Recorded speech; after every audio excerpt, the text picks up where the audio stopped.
Hearing the appeal Serafin against Malkiewicz and others. Yes, Mr. Price. May it please the Court, in this appeal I appear for the appellants with Anthony Metzer, Queen's Counsel, and Dr. Anton van Dellen. Adrian Page, Queen's Counsel, and Alexandra Marzik appear for the respondent. There is a considerable amount of material before the Court, but I would suggest that the determination of the outcome of this appeal should be straightforward, notwithstanding that the grounds of appeal raise issues of law of importance. With that in mind, can I start by reminding the Court of the agreed issues in the statement of facts and issues, which is on page 56, tab D for those in hard copy, volume 1.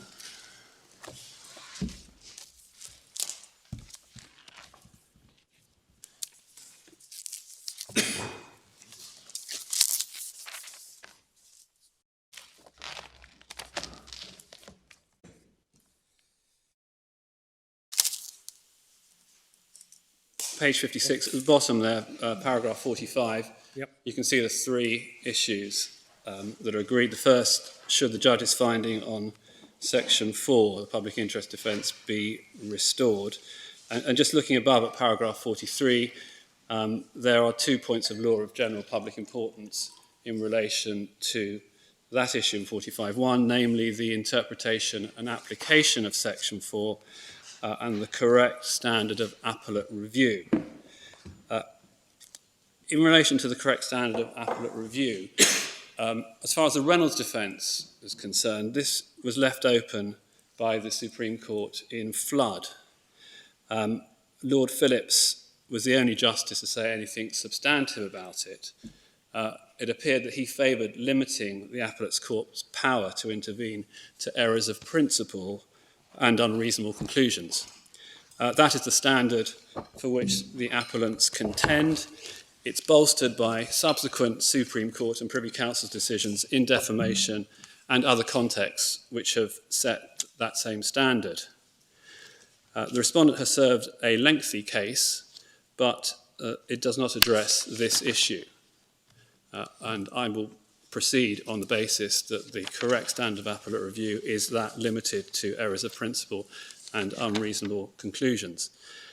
Turning back to 43.1, the interpretation and application of section 4, this is, in my submission, the most significant aspect of this appeal in terms of its wider public importance. And I am intending to devote the majority of my time to it, obviously subject to any other course that the court would like me to take.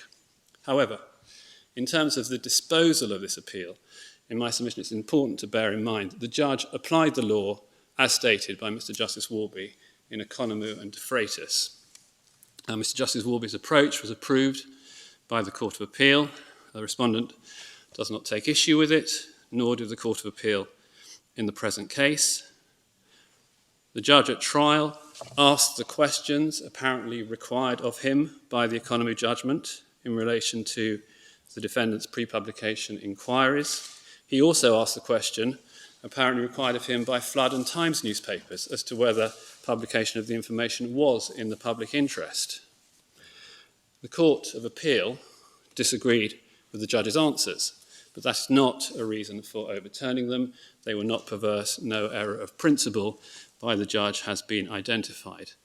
What is wrong in principle, in my submission, is for a claimant who is seeking to overturn a Section 4 finding in the defendant's favour to advance a series of alleged flaws in the defendant's journalism and criticism of their evidence at trial, to do that before the Court of Appeal when they were not advanced in the trial process, and thereby to invite the Court of Appeal to reach a different conclusion to that reached by the judge. That is what has happened in this case, and it has continued in this court with further criticism of the appellants in the respondent's case, which was not even before the Court of Appeal. The issues as to the interpretation and application of Section 4 arise in the present appeal, I would suggest, mainly for two reasons. The first one is that there are a number of erroneous statements of principle in the Court of Appeal's judgment, most notably the inversion of the Article 10 necessity test and the re-emergence of what is wrongly described as the Reynolds checklist. If these errors are not corrected by this court, it will result in Section 4 being divorced from its wording and a less favourable defence than Reynolds, both in its starting iteration in the Reynolds case itself and in its final iteration in Flood. The second reason why the interpretation and application of Section 4 arises in the present case is because I do submit that the two economy judgments which have dominated the Section 4 jurisprudence thus far do not adequately reflect the differences between Section 4 and Reynolds. Not adequately. Reflect the differences. I don't need to make that submission, but in my submission that is correct. And that is, it's been made in the grounds appeal and in the appellant's case, and it's quite right for this court to determine definitively the interpretation of Section 4 and its application, given its prime importance. It's probably the most important provision in the Act. And I think we come on to what Lord McNally said, not that I think it's necessary to go to the parliamentary debate, but Lord McNally did say that the test of whether this Act works is if we get Section 4 right. Public interest defence is the key defence available to a defendant if you want to protect public interest journalism. So coming back to the more specific issues in the present case, 45.2 now, bottom of page 56, this is a nominal damages point. I'm going to suggest this is straightforward to determine in terms, just on the facts of this case, but the question is, was it open to the judge to find that the respondent's reputation had been shot to pieces, thereby depriving him of any damages other than nominal on the basis of what it had been open to him to find had been proved? I think it's common ground that if it was open to the judge to find that the respondent's reputation was shot to pieces, it would have been open to him to have awarded nominal damages. So this issue requires consideration of what it was open to the judge to have found to have been proved about the respondent. The only finding that is under specific challenge in this appeal relates to imputation 13.4, as I've described it, which is the dishonest skimming of profits from the Jazz Cafe. Of course, the respondent alleges that the judge's conduct of the trial was unfair, which, if upheld, would result in all his findings being vitiated. But that is, or I submit should be, a discrete issue. And the court will be aware from the appellant's case that Mr. Metzer is dealing with this. But having read the schedules to the respondent's case, particularly F and G, in preparation for this appeal, there appears to be a backdoor attempt to go behind some of the judge's findings on truth, even though ostensibly those passages from the evidence and judgment are relied on solely to evidence hostility or bias. In my submission, issues 45.1 and 45.2, namely Section 4 and nominal damages, must be determined on the basis of what it was open to a fair-minded judge to find. Now, with some apologies for double negatives, what I say in relation to 45.2 is that I'm entitled to rely on the fact that it's not suggested that it was not open to a fair-minded judge to find that the following imputations, which I'm going to set out, were proved. In other words, I have those imputations in the bag to make good my submission that it would have been open to the judge on the basis of those submissions to have awarded nominal damages. I'm just briefly going to go through them. I can go to the text of the Court of Appeal's judgment where they're set out, but just briefly go through them at this stage. 13.1 to 3 relate to POSC. 13.1 is that the claimant has abused his position as house manager of POSC in order to award himself or his company profit or contracts for the maintenance work of POSC, avoiding the proper procedure for obtaining approval for tenders for such contracts. Then there's 2 and 3 are not so significant, but moving on to the Polford imputations, which are significant in my submission. Number 5, 13.5, is the claimant conned a number of women into investing their life savings into his food business by leading each woman to believe she was the only one, and with promises of a good life together with him. And then 13.6, which I've set out in the statement of facts and issues at paragraph 9, and this is the one that the judge described as the most serious by far, the claimant, having dishonestly persuaded investors in his food business to part with their life savings, stole their money for himself and transferred it to Poland to use it to support a family construction project in Poland and to support his family there. Just pausing there, I mean, that's a serious criminal offence. The judge was plainly entitled to describe it as the most serious imputation by far. The judge used the phrase reputation shot to pieces, which appears in the statement of facts and issues as within the context of issue 45.2. In my submission, it only takes one bullet to kill. The finding that this imputation was proved was sufficient to destroy the claimant's reputation in one blow and render it, in the words of Lord Bingham in the Grobbelaar case, an affront to justice to award damages of any substance to him. Now, if imputation 13.6 was not enough, we have imputation 13.7 in relation to the bankruptcy, which is the claimant defrauded his creditors and dishonestly circumvented the normal consequences of bankruptcy in order to retain for himself personal wealth in the form of a BMW X5 car and real property that he pretended to sell, which he should have made available to satisfy the claims of his creditors. Now, I don't know about Lady Arden. I can just about hear you. Sorry. So I think I have heard every word. Okay. I'm straining to do so. I'll keep my voice up. I'd be grateful. I just had a bit of feedback so I was a bit worried about. Anyway, I'll keep my Thank voice you. up.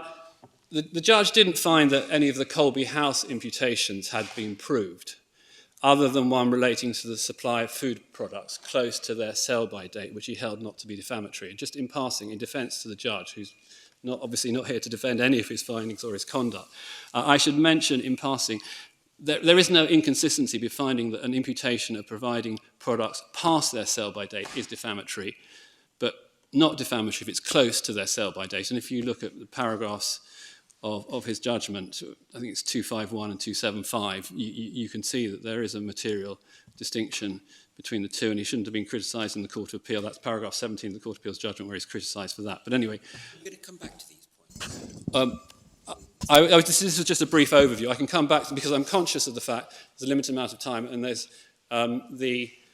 obviously the interpretation of section 4 is the most important point. And I'm leading up to my conclusion on this. And if the court's got any further questions, I can deal with them now, or I can come back to them later as suits the court. But if I can just perhaps, if I jump forward, the easiest way of approaching the issue in 45.2 is by asking this question, which I've set out in paragraph 72 of the case. I don't think there's any need to go to it, but the question is this. Let's suppose the judge had rejected the section 4 defence, and he'd found that imputation 13.4 relating to Jazz Cafe was unproved.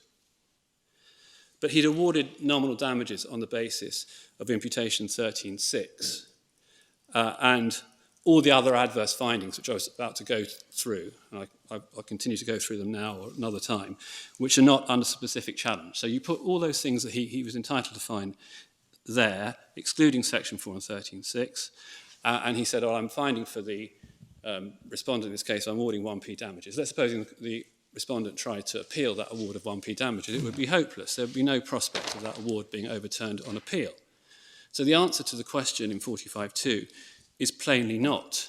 It's plainly, quintessentially a matter for the tribunal of fact, whether or not to award nominal damages, and that award could only be overturned and substituted with an award of substantial damages if it was totally unreasonable for the judge to have done so. So when you look at the imputations that aren't under challenge, I was going through them. There's also the general observation about the respondent being charismatic but fundamentally untrustworthy. Although most of the Colby House imputations were found not proved, it is significant in my submission that the judge found that the respondent's conduct in relation to Mrs. Hadjock, who was mentioned in the statement of facts and issues, an elderly resident of the home for a short period of time, that alone would have justified his dismissal.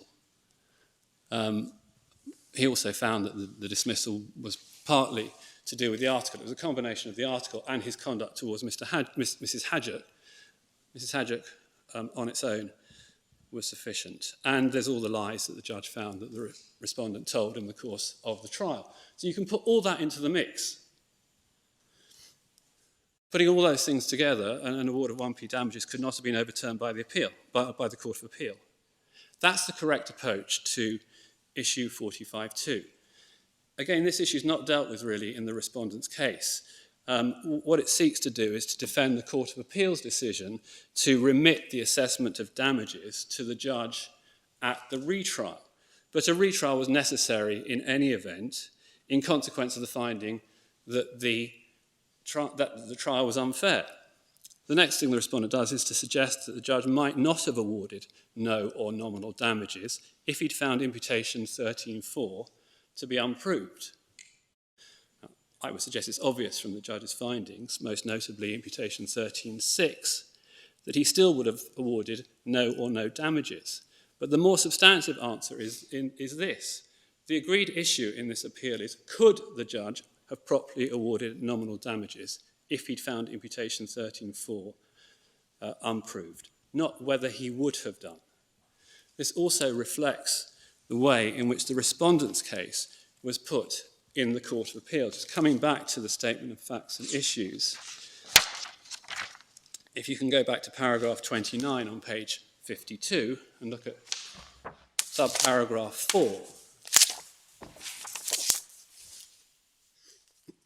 this was the respondent's case on appeal in relation to what the judge said about the reputation being shot to pieces. So the ground was, had the judge concluded that imputation 13.4 was unproved, as he should have, he could not have properly dismissed the claim for damages on the basis that the respondent's reputation was shot to pieces. So was it open to the judge to do so? It's the same test. It's effectively an unreasonable conclusion test. You may note at paragraph 30 that Lady Justice Asplin did not give permission to appeal on this ground, but left it open to the Court of Appeal. And the Court of Appeal agreed with the respondent, with what's said in paragraph 29.4, but didn't really give any reasons for it. And certainly did not take into account the gravamen of imputation 13.6. It observed in passing that it felt the judge's characterization of the respondent's reputation being shot to pieces arose from imputation 13.4, and they said imputation 13.4 was the most serious, but what's relevant is what the judge said. The judge said imputation 13.6 was the most serious by far. He was entitled to do that. And as I've said before, it only takes one bullet to kill a reputation. It only takes one very serious act of misconduct in order for a judge to conclude that it would be an affront to justice, affront to all those people he's ripped off, for him to get anything more than nominal damages. So with that overview in mind, and I can come back to the detail on these points if necessary, but in my respectful submission, it's pretty straightforward. Obviously, nominal damages could have been awarded, even setting aside the Jazz Cafe. I'm intending to move on to the interpretation and application of Section 4.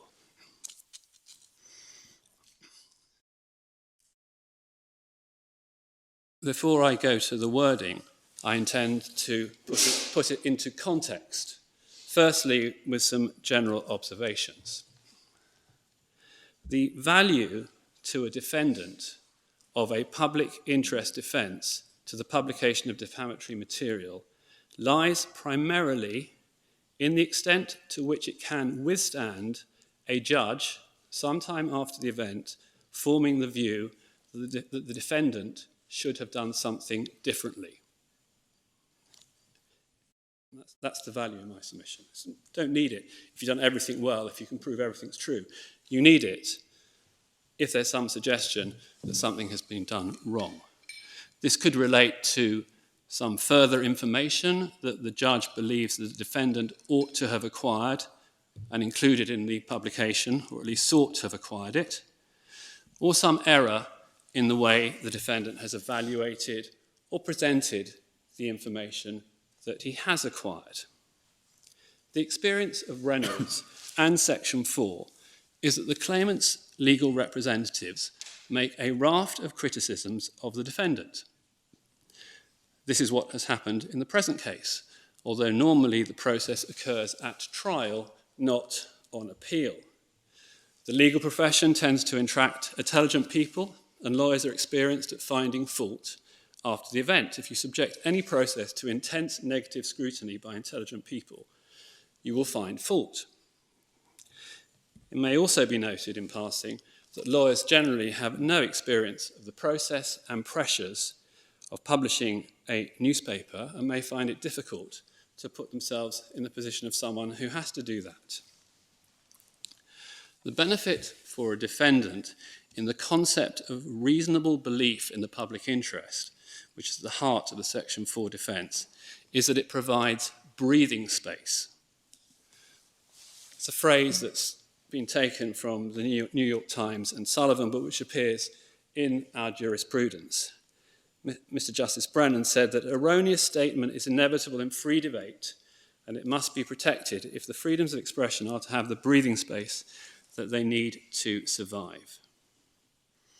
So a reasonable belief in the public interest, in my submission, allows a tolerance for error that is not inherently present in a responsible publication standard. As I've said, the breathing space concept is accepted in English law. The only debate is how much breathing space should be given. And in my submission, that has been resolved by Parliament passing Section 4. The context in which Section 4 was passed was the criticism of the application, if not the intention, of the Reynolds defence. Now, it's not necessary to decide whether that criticism was justified or not, but that was the context. And the criticism included the defence was inflexible. The 10 factors were in practice treated as a rigid checklist. In effect, one strike and you're out. The assessment of the defendant's journalism was vulnerable to hindsight bias, and it was designed primarily for large media organisations. The concern to protect smaller publishers and individual writers is evident throughout the process leading to the passing of the Act, including in relation to Section 4. You can see it in the... So where do we find these criticisms articulated? If you can go to the Primary Authorities volume.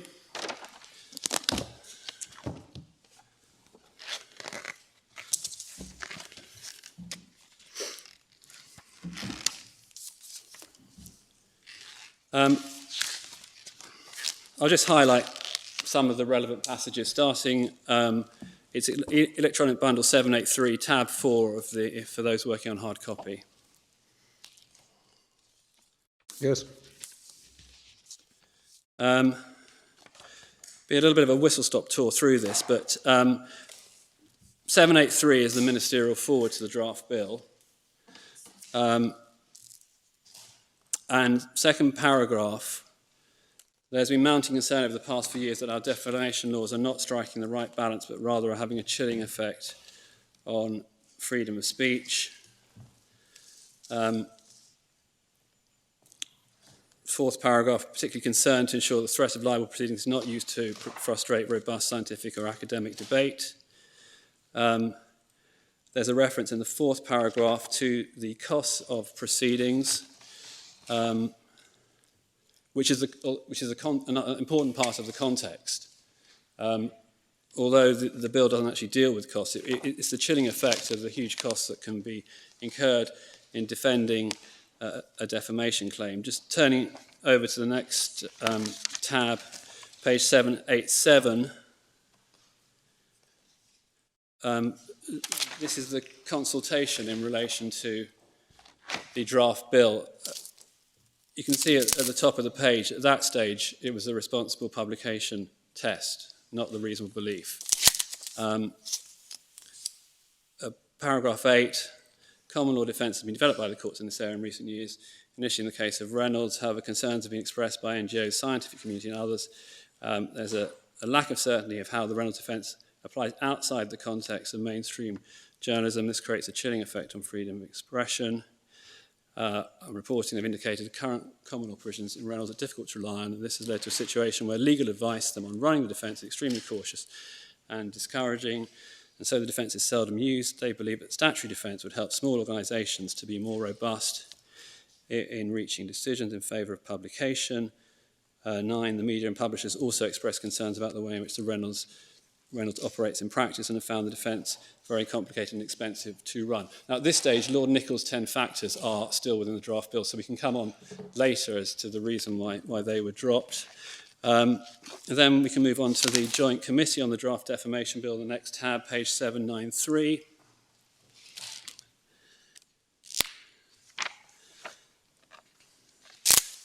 There's a core principles halfway down that page. Some aspects of the current law and procedure should provide greater protection to freedom of expression. This is a key foundation in any free society. And there's, I'm sorry, where are you? So halfway down page 793, core principles. Yes. So Oh, yes, I'm with you. I skipped the first part. I mean, obviously, there's constant reference to needing to be balanced with the protection of reputation. I accept that. I'm just trying to identify the concerns in relation to the Reynolds defence. In that paragraph, there's further reference to the chilling effect.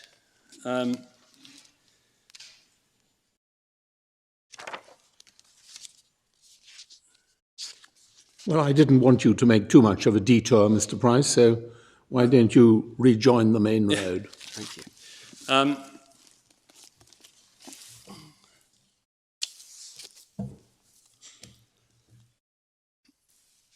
Yeah, so the point in relation to smaller publishers, they're more vulnerable to being accused of having done something wrong. They're more susceptible to libel chill arising from the huge costs involved in defending English libel claims, which have repeatedly been found by the European Court of Human Rights to breach Article 10.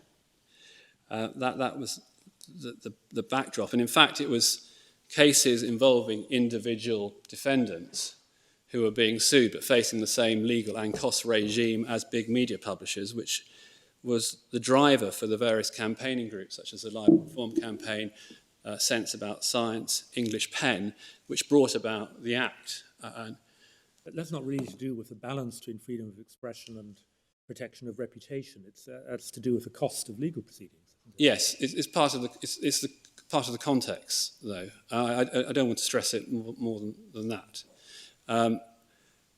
So, having hopefully set the context, I was intending to go to the wording of Section 4 itself, which you can find on page 767. For those working in hard copy, it's the first tab of the primary authorities volume.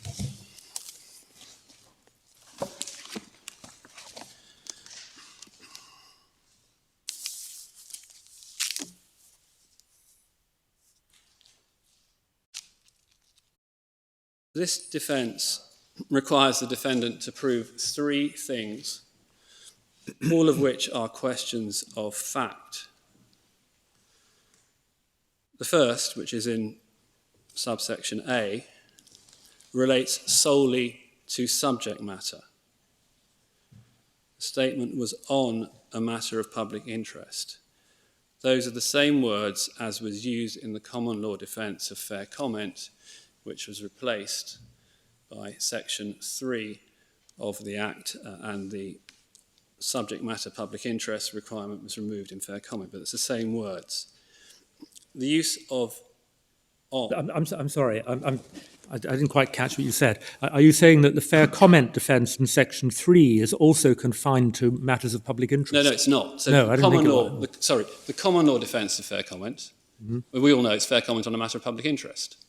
That was the common law defence. It's just the same words. So why don't we interpret the same words in the same way they were interpreted in relation to fair comment? So you're saying matter of public interest is a phrase which has a well-known meaning in the law of defamation, yes, and Parliament's to be presumed to have intended that meaning to be given to it. Yes. But as it happens, Parliament dropped the on a matter of public interest requirement in relation to statements of opinion. We can see that in Section 3, which I think is in the next tab. But yeah, so if you turn over to page 771, you have the serious harm requirement in section 1 that came before the court in the showcase. Truth, section 2, which effectively is the same as the common law defence of justification. 3 is honest opinion. That effectively reflected the common law following its modification in the case of Joseph and Spiller, this court's decision, I think, in 2010. It was submitted to the Supreme Court in Spiller that the public interest requirement in fair comment should no longer be present, and Lord Phillips felt that was a step too far, even for the Supreme Court, but Parliament decided that the requirement should go, and if you go through section 3, you'll see it's not there, and then coming on to section 4, which is the defence that we're considering today.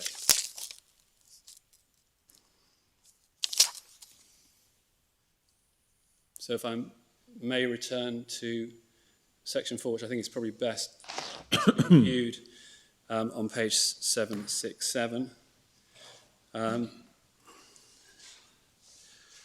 You will note the contrast between the word on in subsection A and in subsection B. So A is on a matter of public interest, purely an objective test, and B, reasonable belief that publication was in the public interest. And that's a distinction the Court of Appeal's judgment repeatedly fails to respect in my submission. Whether a statement is on a matter of public interest must be judged on its wording. The extent to which it turns out to be untrue is irrelevant, because it's what the statement is about. So just taking an example of this case, one of the meanings that was complained of by the respondent was that the article effectively accused him of taking over the management of Colby House. He was effectively shadow manager. So when we come to look at on a matter of public interest, in this case, we look at it on the basis that he was being accused of being involved in the management, insofar as that makes a difference. In my submission, it doesn't. But if it does, it's got to be judged by the meaning of the statement, not whether it's true or false.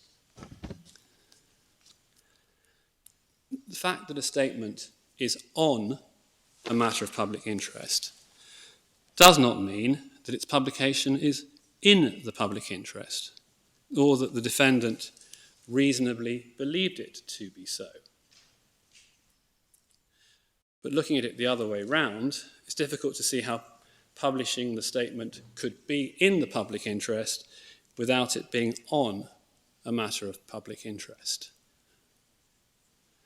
I say that partly because there's some criticism made of the judge when he asked it's for the court to determine whether it was in the public interest for the statement to be published. Now that just reflects what he felt he was obliged to do through the flood case. I mean, it was a hurdle too high for the appellants. They didn't have to go that far, but implicit in a finding that a statement is in the public interest is that it's on a matter of public interest. Otherwise, how could it possibly be in the public interest to publish it?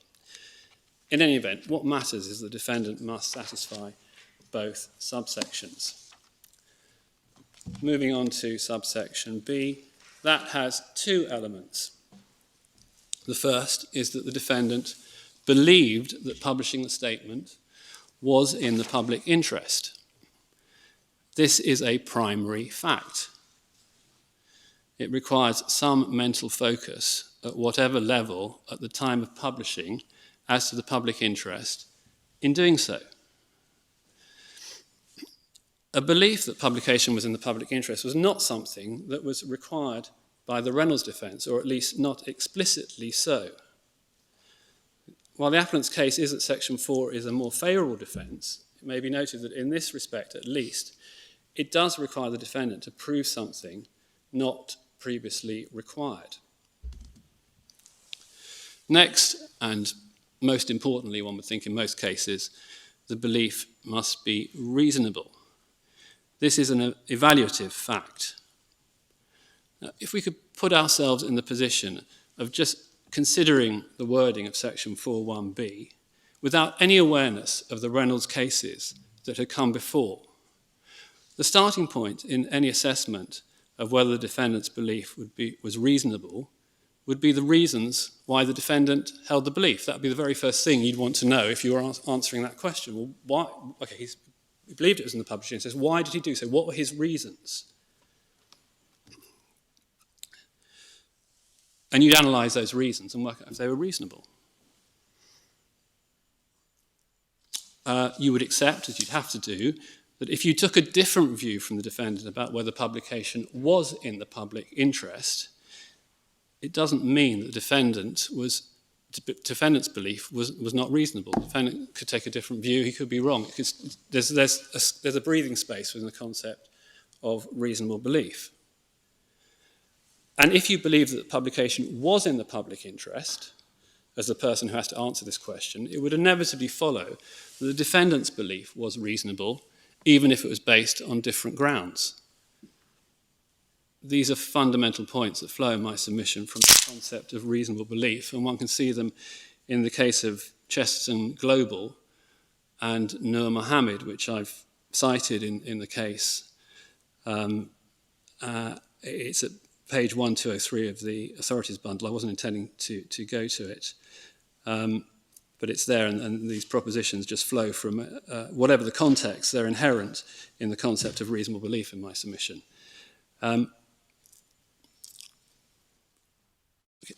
Taking it and just looking at not solely in the context of its wording, but looking in the context of Reynolds beforehand as well, it's quite clear that the concept of reasonable belief in the public interest is different from that of acting responsibly in publishing the statement complained of.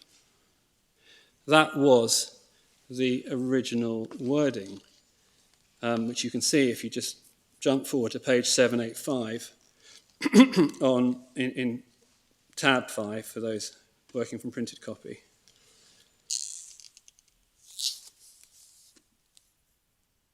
See that 2.1b, the defendant acted responsibly in publishing the statement complained of, has become the defendant reasonably believed that publishing the statement complained of was in the public interest.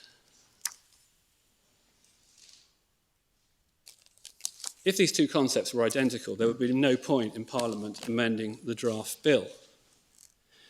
It must follow that the fact that the defendant has not established that he has acted responsibly does not necessarily mean that Section 4 defence will fail.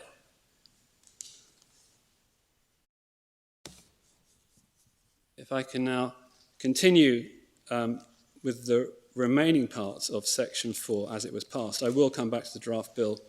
Sure. In fact, if you're still on the draft bill, you can if you look at subsection 2, you can see that effectively the Reynolds factors. Sorry, can you just give me the page for the draft bill again? Yes, it's 785. Thank you. Is I think that's when it was first published, and then when it was when it was introduced to Parliament, I think it's pretty much the same, but you can see that on page 801. Still got the concept of acting responsibly in publishing the statement, and the factors are set out with the just saying that the court may have regard to them, so no obligation, but they're set out there. So when we go to 801, what are we looking at exactly? Well, it's section 4.2 at the bottom. At what stage? So this is introduced to Parliament. Just looking at the index here, so tab 8, introduced to the House of Commons on the 10th of May 2012. The one I took you to before, tab 5, was a draft defamation bill that was published on March 2011. The only important changes. One moment. From the index, it looks as though what was published on the 19th of October 2011 was a report. Yes, it's tab 8. Yes. Yes. Tab 8 is a draft. So it's a bill in 5. The bill as published in March 2011. Yes, that's, In other words, the document that the ministerial forward that we looked at was yes, the forward 2. That's it, my lord. Yeah, and, Right, and then okay. the version of section 4 it's moved from being clause 2 to clause 4, but that's tab 8, which is the bill as it was introduced to the House of Commons on the 10th of May 2012, and there's very little difference, if any. I haven't checked precisely, but between what's at tab 5 and what's at tab 8, not much change, but significant change when we get to section 4 as passed, and the moment that happened was the 19th of December 2012. If you're looking at the index, that's tab 10. That's where the changes are made and explained by Lord McNally. But there are two big changes, the only two that matter. It's the removal of acted responsibly and the substitution of reasonable belief in the public interest. It's the removal of the Reynolds factors and the substitution of all the circumstances of the case.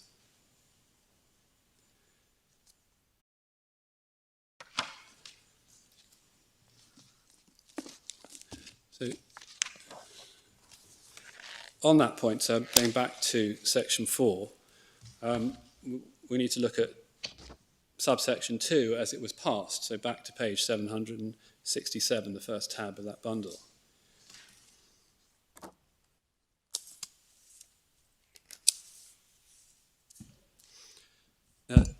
It's a requirement for the court to have regard to all the circumstances of the case, other than two specific points.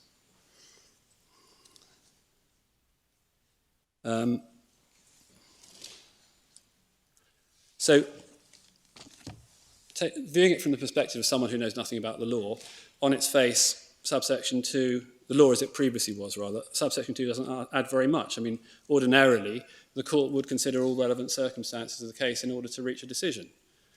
So, but if one bears in mind the significance of Lord Nicholl's 10 matters that may be taken into account depending on the circumstances, to quote precisely from, I think, the judgment, taking account the significance of those 10 factors in the corpus of Reynolds' decisions, and the fact that the draft bill essentially included them in the clause, put that all into account, in my submission, their ultimate omission from section 2 must have some significance. Why is the legislator removing all those matters? And what I suggest the answer to that is that it demonstrated that Parliament wanted a defence that had the maximum amount of flexibility, an absence of preconditions to its operation other than those explicit in section 4. So it's not a one strike and you're out standard. It's not just to be used by the commercial media, because that was part of the criticism of the Reynolds factors. And it emphasises, in the same way as the removal of acted responsibly in subsection 1b, that this is not a responsible journalism test. I should also record, in relation to subsection 2, that it requires the court to have regard to all the circumstances in determining whether the defendant's belief is reasonable. It does not require the defendant to take into account all the circumstances of the case in order for his belief to be reasonable. The obligation is on the court, not the defendant. All the defendant has to do is reasonably believe that publishing the statement complained of was in the public interest, assuming it's on a matter of public interest. Moving now to clause 3, this relates to reportage and has been present in essentially the same form since the draft bill was published. It is a requirement to disregard any omission to verify in the particular circumstances of reportage.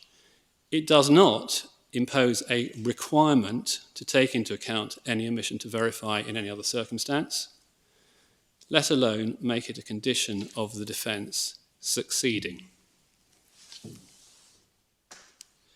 Moving now to section 4, this refers to editorial judgment.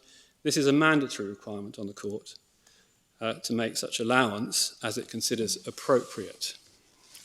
I would submit that making such an allowance is implicit in a reasonable belief test, which... Sorry, I mean, what you've just said seems to be contrary to ordinary principles of statutory interpretation.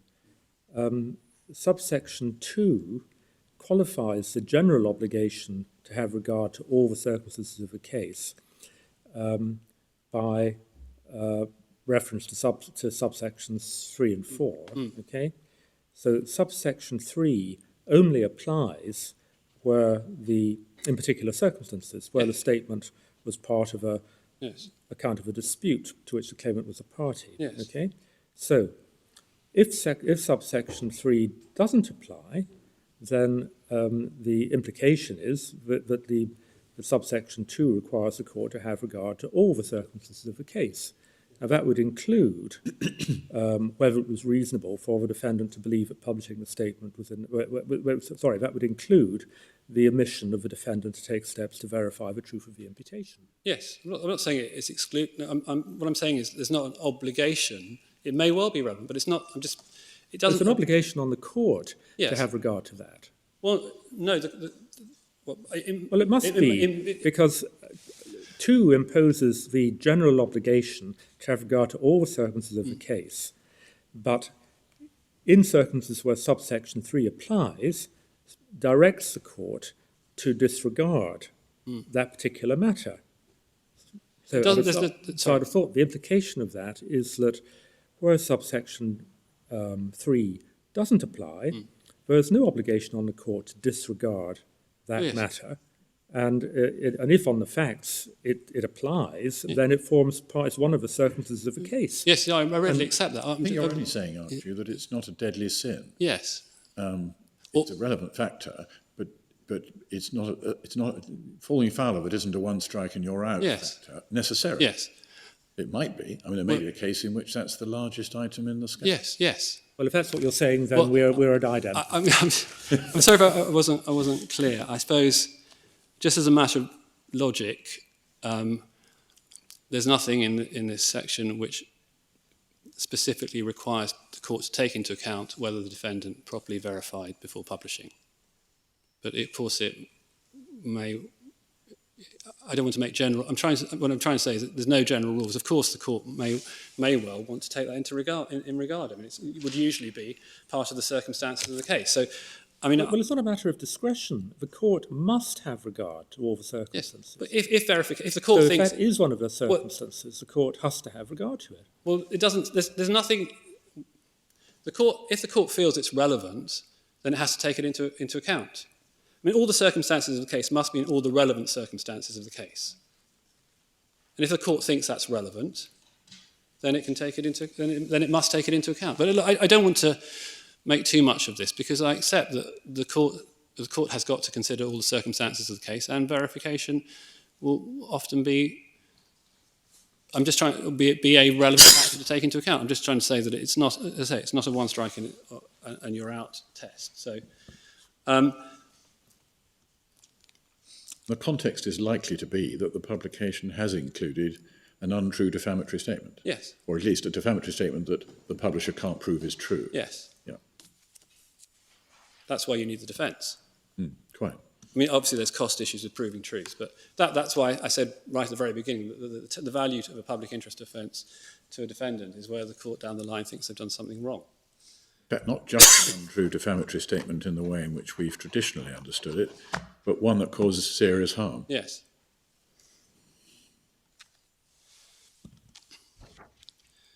From which it might be thought that if the facts were that there'd been no attempt to verify, the court would have to think quite carefully before it didn't regard that as relevant to the public interest. Oh, yes. Yeah, relevant, yes. It's a question of... But I'm going to moot an approach as a matter of principle to how the court may well want to go about applying this statute, this provision. But at the moment, I'm just trying to go through the wording itself before I make my submissions on that. So if I can continue with section 4, if I may, I was submitting that making allowance for editorial judgment might be thought to be implicit in a reasonable belief test. It requires you to put yourself in the defendant's shoes to some extent. But nevertheless, I do submit that actually placing it as a requirement must make such allowance for editorial judgment, even if that's qualified as it considers appropriate. But making that a requirement does have significance because it synthesises the numerous statements of high authority that in effect remind judges that they are not journalists and should make allowance for the conditions in which journalists operate, and decisions as to what is to be included in an article, how it is to be presented, and the extent to which it is to be verified. This subsection may be of particular relevance where the defendant has made a reasoned decision not to do something in relation to verification that the judge believes he ought to have done, as opposed to the situation where the defendant doesn't do something without having applied his mind to it.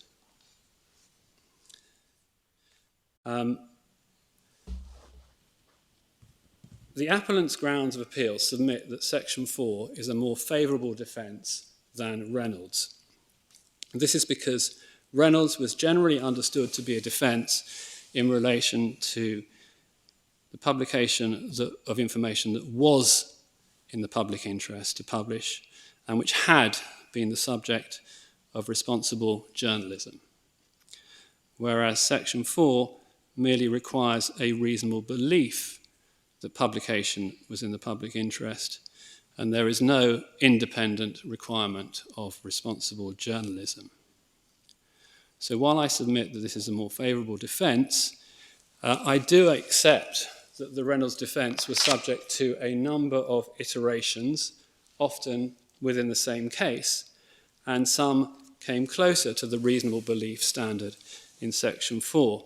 I'm now going to, if I may, direct the Court's specific attention to two Reynolds cases to demonstrate the tolerance shown to perceived or possible failings on the part of the defendant.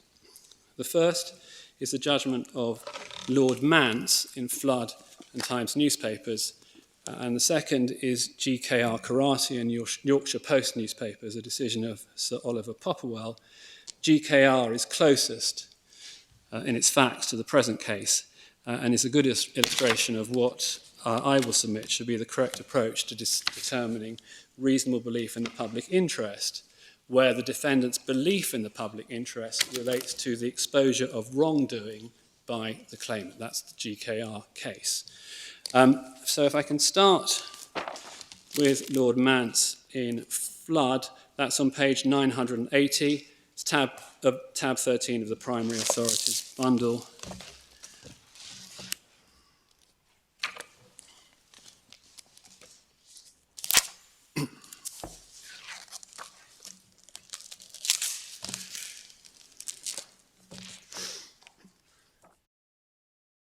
I'd like to start at paragraph 122.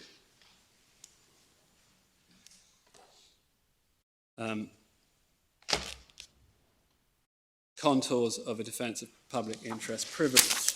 And then there's a sentence 4 lines down. Its basic elements are the public interest of the material and the conduct of the journalist at the time.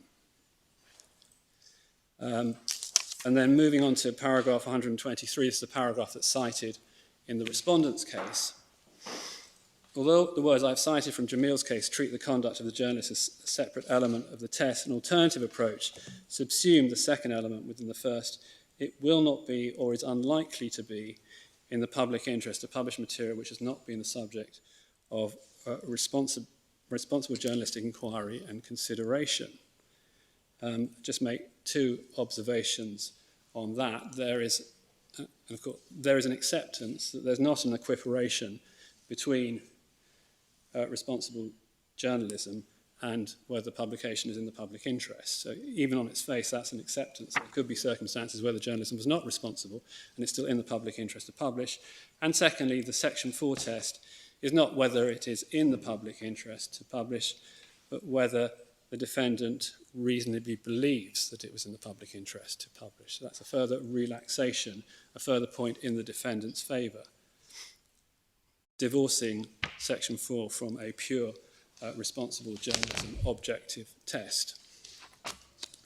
Then Lord Mance refers to Lord Nichols' speech in Reynolds, listing a series of matters as being potential relevance to the overall decision whether publication was in the public interest, emphasise was.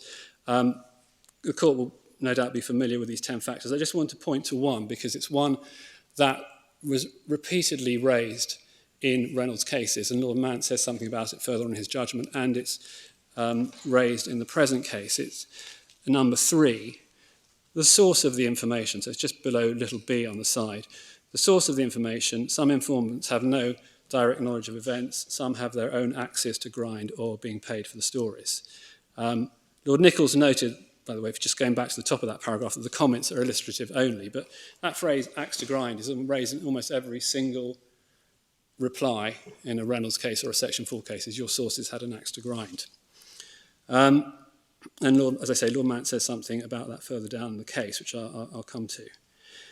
Paragraph 124, Lord Mance observes, Lord Nichols did not regard any of these factors as a precondition which must always be satisfied. In particular, he viewed the steps taken to verify the information as one factor among all others. The same approach appears in the opinion which he gave in the Privy Council in Bonwick and Morris. Turning over the page, there's further reference to Bonwick and Morris at paragraph 127.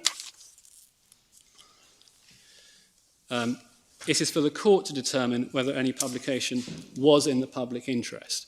And just pause there. Those words were used by Mr. Justice Jay in the judgment in the present case, as he was under the understanding, reasonable as it would be to him, on the basis of the economy cases, that the Section 4 defence was intended to reflect flood in its final iteration. So he still had to ask himself that question, which he did ask himself, and he answered affirmatively. Can I just ask? Yes. But you're focusing on the judgment of Lord Mance. Yes. Presumably because that's the one that's most favourable to you. What status does it have?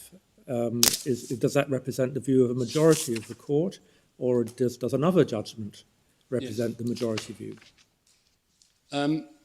There are, as I said, different iterations within the same case. I think what's fair Is there a support for any majority? Is there any judgment which has majority support? I'm not sure. I mean, I think it's. I mean, one can go to the head note, but. Well, if you haven't looked into it, then there's no point taking up time with it just now. Well, I have looked. There's not an easy answer to it. In my respectful submission, it's not necessary to answer it to reach the correct approach as to the interpretation and application of Section 4. The reason I've cited the judgment of Lord Mance in this case is because it's en route to the end position that I will submit that the court should adopt in relation to Section 4. But I can go. I'm quite happy to. I can go through the flood judgment and point to the differences. No. Never mind. Just carry on. So if I can go back to paragraph 127. Right. I just cited the first sentence, which was the question that Mr. Justice Jay asked himself in the present case. But the court gives weight to ordinary standards of responsible journalism. It does so in a broad and practical way, in context going beyond the steps taken to check the material. This can be illustrated first by reference to Bonwick and Morris. I don't know whether the court is familiar with Bonwick and Morris. It's a decision of the Privy Council. If the court's not, perhaps I can just invite the court to read the remainder of paragraph 127, rather than me read it out.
Looking to see whether we've got Bonnick in the authorities. I don't think we do, but I can provide it overnight if it will be assistance. Speaking for myself, I'd like a copy of that. I'll arrange for that. So the first possible problem for the defendant in Bonnick was that journalists hadn't appreciated a meaning that was conveyed by the publication, and that was held excusable by the Privy Council in paragraphs 128 to 129. That's really just mentioned in passing here because it didn't make any difference on the fact. Yes, it's really the second relevant feature of Bonnick and Morris at the bottom of paragraph 130, at the bottom of the page, paragraph 130, on which I rely, where Lord Mount says this: the second presently relevant aspect of Morris is that informing its overall judgment as to the availability of the defence of public interest on the facts, the Privy Council was prepared to overlook some respects in which the journalist's conduct could be legitimately criticised. The activities of the company and the competence of its management were matters of considerable public interest. The journalist had fallen short of the standards to be expected of a responsible journalist by, and the first point is verification, not making further inquiries of the anonymous source about the reasons for Mr. Bonnick's dismissal, and the second was content, not including his explanation. And you'll remember from the previous part that the not including the explanation was what gave rise to the defamatory meaning that was false. So the case was near the borderline, but despite this, the publication was held overall to be covered by the public interest defence. Continuing, the need to look at the position in the round was also identified by Lord Bingham and Jamil, and there's reference to if the thrust of the article is true and the public interest condition is satisfied, the inclusion of an inaccurate fact may not have the same appearance of irresponsibility. It's a concern there with the thrust of the article, which really goes back to what was said in Reynolds by Lord Nichols when he talked about the public interest and the protection of reputation. There's a public interest in the public being able to separate the good from the bad. So if your thrust of your story is right, you've actually exposing someone who is a bad person, putting that in a very colloquial way. I mean, the word bad was, I think, used by Lord Nichols in Reynolds. Then there's a few things around the edges that you haven't done right, the court's likely to be more tolerant, reflecting, of course, the core public interest in the exposure of wrongdoing, which is one of the most important things that the media does. I see, incidentally, that Lord Clark and Lord Dyson both agreed with Lord Mansell's reasons, so it does have majority support. Yes, I did. In fact, Mr. Metzer did spot that, but yes. And then continuing at 132, a similar attitude has been recognised with regard to the content and presentation of news items of general public interest. And then he goes through the authorities on that topic. I don't need to refer to them in any detail, but I will mention Jersild, which is on page 984, paragraph 134. This is within the context of Lord Hope's judgment in Innery British Broadcasting. So just by little f on the right-hand side, there's a reference to Jersild, which is a very well-known European Court of Human Rights decision. In Jersild and Denmark, the court said that it was not for it, nor the national courts for that matter, to substitute their own views for those of the press as to what technique of reporting should be adopted by journalists. It recalled that Article 10 protects not only the substance of the ideas and the information expressed, but also the form in which they are conveyed. And having analysed that jurisprudence, Lord Mance states his conclusion on page 137, paragraph 137, next page. The courts therefore give weight to the judgment of journalists and editors, not merely as to, and I pause there, this is a verification issue, the nature and degree of the steps to be taken before publishing material. Pausing again, it's a content issue, but also the content of the material published in the public interest. The court must have the last word in setting the boundaries of what can properly be regarded as an acceptable journalism, but within those boundaries, the judgment of responsible journalists and editors merits respect. This is, in my view, of importance in the present case. So that's why I say this is coming close to Section 4, but Section 4 takes it further in my submission, because Lord Mance is viewing all this through the prism of whether publication was in the public interest and whether the journalism was responsible whereas Section 4 does not have any requirement of responsible journalism and is simply about whether there was a reasonable belief that publication was in the public interest. Finally, on this judgment, if I can ask the court to turn to paragraph 163, which deals with the axe to grind point that I referred to earlier. Page. 995. 995. Thank you.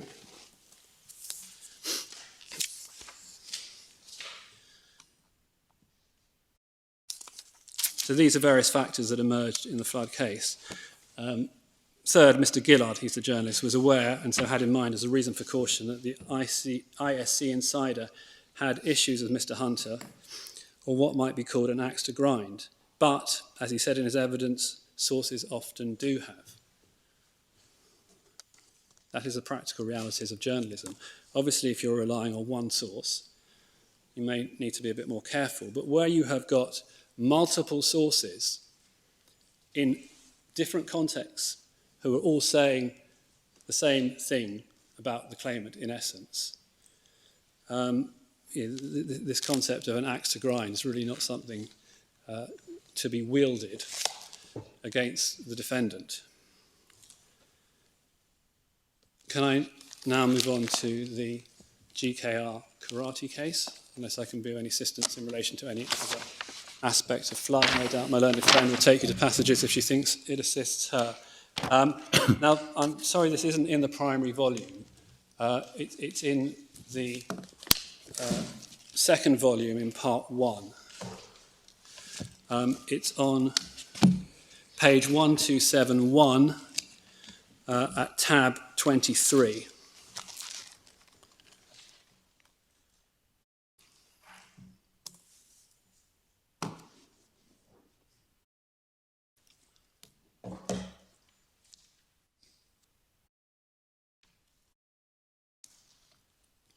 I don't know whether the court has any familiarity with the facts of this case. I can describe them reasonably briefly. Just if you look at the head note. So the claimants promote a form of karate. The first defendant is the publisher of a newspaper circulating in Leeds. The third defendant was the journalist who wrote the article, and the second defendant was a source for the publication. He's the General Administrator of the English Karate Governing Board. What happens is, I think, an ordinary member of the public, known as Mrs. Green, telephones the third defendant, who's Mrs. Holmes, to make a complaint about the claimant. And Mrs. Green refers Mrs. Holmes to a Mr. Burnand, who is the chief instructor at South Leeds Sports Centre. He in turn refers Mrs. Holmes to Mr. Porch, who is the second defendant, the General Administrator of the English Karate Governing Body, who he makes a number of adverse statements about the claimant. She doesn't meet any of the sources, she just relies on these telephone calls, and she writes an article on the front page of the paper, which, if you turn over the page to 411, 1272 of the bundle, second paragraph, the meaning was that the claimant ripped people off by taking their money for membership, then disappearing, carried out no checks on the standard or background of instructors, overcharged for lessons, used instructors to teach karate who were not properly qualified, falsely claimed that it had false insurance cover, and in consequence gave karate teaching a bad name and should be shut down. The only other inquiry that Mrs. Holmes made was to phone the Leeds Trading Standard Office to ask if they had any complaints about the claimant, to which the answer was no. In terms of contacting the claimants, she left a message for her on their paging service for them to ring her, giving her a number and stating who she was and where she came from. She said she thought she also made another call, but the jury rejected that evidence. If you can turn to the bottom of page 1288.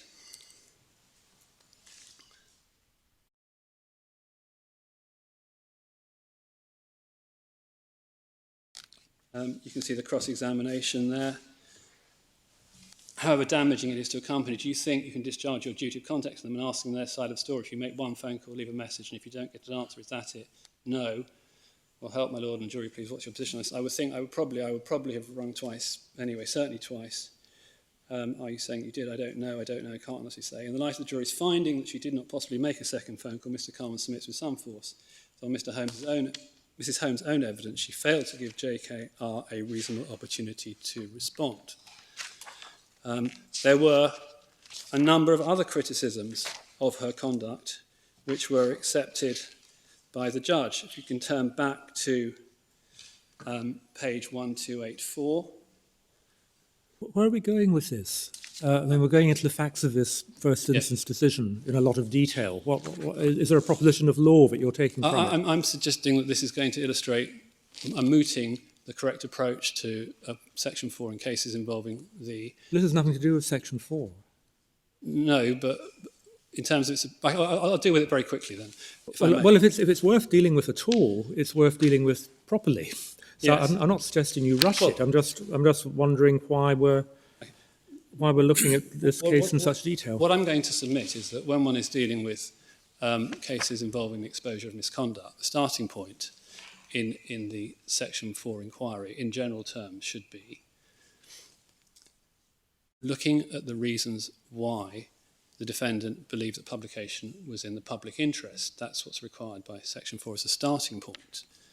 You can come on to the criticism afterwards, but the starting point is, did the defendant have credible information, credible evidence to support the proposition that the claimant had been guilty of misconduct? And was it in the public interest for that misconduct to be disclosed to the readership of the newspaper or whatever it may be, the circulation of the publication? If so, then what I would say is the core reasonable belief has been satisfied. Because just looking at it from the defendant's perspective, the basis on which she decided it was in the public interest to publish was reasonable. Then, of course, that's not the end of the inquiry. The next step in the inquiry is to look at the criticisms that are being made of the defendant's conduct. And that's the second stage, whereas in a responsible journalism test, those are often very much at the forefront, and it obscures consideration of the positive reasons why the defendant believed that publication was in the public interest and the positive public interest benefit of the publication taking place. And there's obviously a public interest benefit, in general terms, in investigative journalism. That's the bloodhound role of the media, which is referred to in Reynolds as underpinning the Reynolds defence, and elsewhere in our jurisprudence. That's the valuable function that all forms of media fulfil. So you look at the criticism after you look at the core reasonable belief, and that's the way that Mr. Justice Popwell approached it in this case. So there was a number of criticisms, which I can go through reasonably quickly without in any way obscuring anything relevant in this case. And I was proposing to do so at 1284, where Mr. Justice Popwell, or Sir Oliver Popwell as he was then, addresses each of the criticisms. First is no adequate investigation by Mrs. Holmes or supervision by the Yorkshire Post. He rejects that criticism on the basis that she was entitled to go alone just because there was a statement from the governing body, effectively. That was enough. No further inquiries were required. That, you can see that on page 1286, just before the final paragraph, so 3 lines from the bottom. That's his conclusion on that one. The next criticism is she presented what were essentially allegations as fact. That criticism was accepted if you look at the last 5 lines of that paragraph, starting with however. However, the phrase that they are just ripping people off and taking people... On page 1287, second criticism, which is she presented what were essentially allegations of fact. that criticism was accepted, and that's one of the Reynolds factors. That he sort of accepts that, as you can see from the last 5 lines of that paragraph. And the allegation there was they are just ripping people off and taking people's money, which is a serious allegation. Next criticism failed to give GKR a reasonable opportunity to respond or to mention the attempt to contact GKR. I've taken you to that. That was accepted as a failure, no opportunity to respond. Therefore, the article doesn't include a response from the company. The next criticism is on page 1289, and it's got a paragraph 4 numbering halfway down. Failure to mention the inquiry to the Leeds Trading Office or their reply. That's accepted as a criticism, quite rightly so, you would think, if there's some allegation that this company is generally doing this sort of wrongdoing in Leeds, and there's been no complaint made. I mean, I don't know enough about the facts, but one can see why Sir Oliver Popwell felt that it was a legitimate criticism of Mrs. Holmes and therefore weighed again in the balance. Then, immediately following on, another criticism that was accepted. So Mrs. Green had told her that GKR were not breaking the law, but she didn't put that in the article. Notwithstanding, there's all these allegations about ripping people off. So Sir Oliver says, yes, that's a legitimate criticism, also to be put into balance. Then there's another one, at number 6, inaccurate quotation of Mrs. Green, which the judge concludes is a further factor to be put in the balance against Mrs. Holmes. And then finally, at 7, a general allegation of indifference to accuracy. And then the conclusion can be seen in the last 2 paragraphs on page 1290, which moves on to the next page. So the failures are identified in the paragraph starting as I have indicated. And then in the next paragraph starting insofar as is necessary, Sir Oliver makes findings which closely replicate those made by Mrs. Justice J in the present case. Insofar as it's necessary for me to make a finding, I found Mrs. Holmes to be an honest, sensible, responsible person whose evidence I could rely and who was naturally concerned by the dangers, particularly to children, resulting from this organisation. I reject the view that she was indifferent either to accuracy or truth. She based her article on what she honestly believed. This rather looks like an example like Bonnick, illustrating Lord Mance's point that you have to look at these matters in the round. Yes. But what's relevant here is that the starting consideration, in fact the overriding consideration, is she had credible evidence that they were guilty of wrongdoing. And that was the core reason why it was in the public interest to publish. And all these other matters had to be seen in the context of what I've called within section 4 as the core reasonable belief. So that's the public interest benefit of publishing the allegations if they're true, and the fact that you have acquired credible evidence to the effect that they are true. And then you make all those judgments about what you should have done better by reference to that core belief. And just so his conclusion at the top of 1291, I'm clearly of the view that the criticisms to which I have referred neither individually or cumulatively outweigh the free flow of information in this case. So, with that in mind, can I very cautiously moot what I suggest could be an approach to Section 4 in more general terms in cases involving the exposure of wrongdoing? And I put this forward tentatively within the overriding submission that Section 4 is intended to be as flexible as possible so as to cater for the infinite circumstances in which it can be invoked. I submit the starting point in such cases is whether the defendant reasonably believed that there was a public interest in the disclosure of the wrongdoing if it had taken place.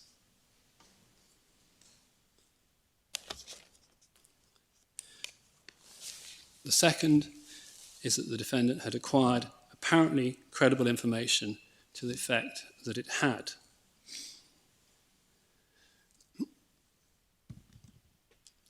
I should make clear at this stage that insofar as there is a distinction between a reasonable belief and a rational belief, which itself is a matter of debate, the defendant's belief, core reasonable belief, has to be reasonable, because that's what the statute says.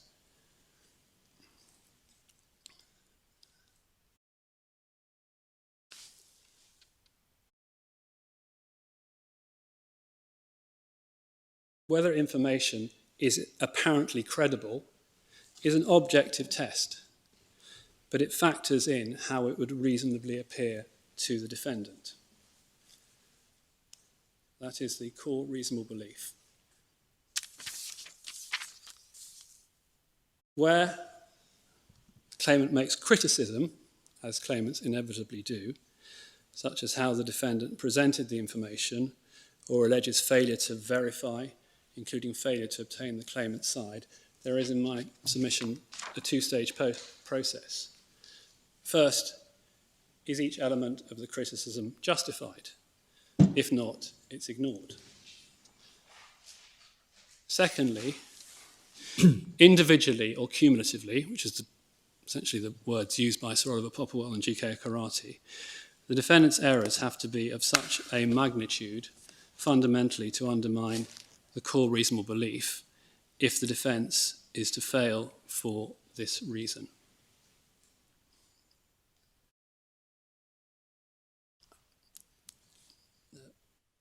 Where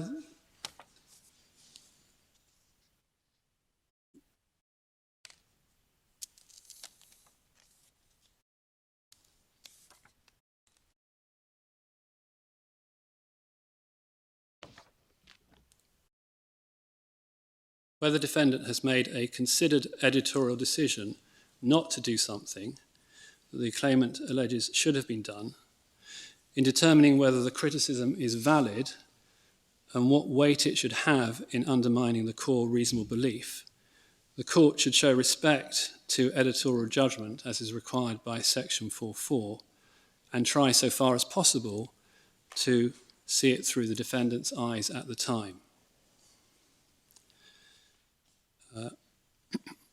And finally, the weaker the margin by which the defendant's core reasonable belief passes muster, the less weighty the defendant's errors need to be so as to fundamentally undermine it, and vice versa.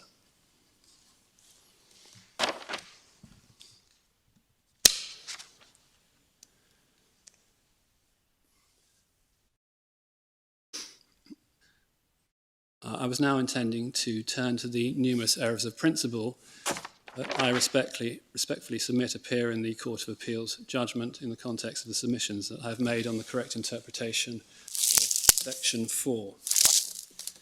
I was going to start with the Court's approach to Section 4.1a, that is subject matter, at paragraph 29 of the judgment on page 279 of the Core Volume 1, which is tab 2.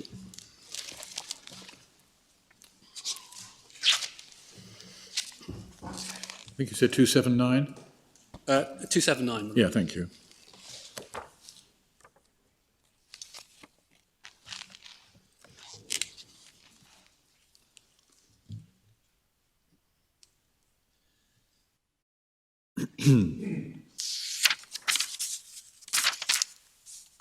Paragraph 29.1a sets out the ground of appeal in relation to Section 4.1a, which correctly states, in terms of 4.1a, that the issue is whether the statements complained of were on a matter of public interest. By the time we get to paragraph 50, which is on page 286,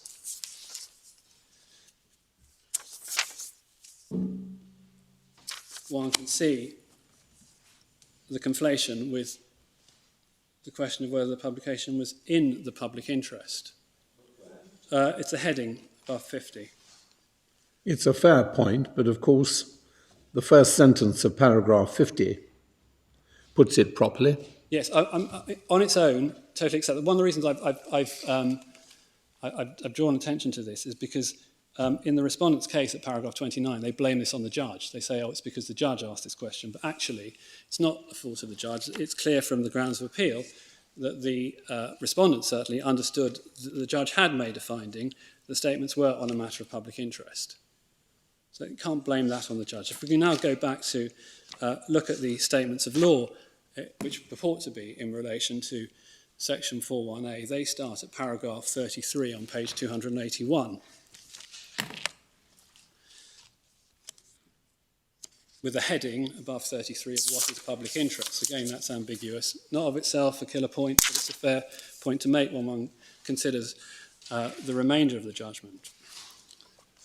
So at 33, the court says, public interest in publication cases is necessarily a broad concept. That's obviously correct by subject matter, but that doesn't reflect the remainder of, or at least the Court of Appeal's application of this to the facts of this case. Next, the judgment cites from Lord Bingham in the Court of Appeal in Reynolds, which was cited by Lord Phillips in Flood. By public interest, we mean matters relating to the public life of the community and those who take part in it. I rely on those who take part in it. There's no particular restriction on that. That's a broad concept. There's no limit. I mean, they can take part in any capacity. There then follows a number of examples of what is included, and at the bottom of the paragraph, we're told what's excluded, which are matters which are personal and private, such that there is no public interest in their disclosure. I find it quite difficult to work out just how public interest has got to be, Mr. Price. Yes. The article was, I would have thought, clearly of interest to the expatriate Polish community in London. Yes. Is that enough of the public? Yes. Can I ask your Lordship to go to the case of Suben? It's in volume 2, part 1 on page 1543. It's tab 39 for those working on printed volumes.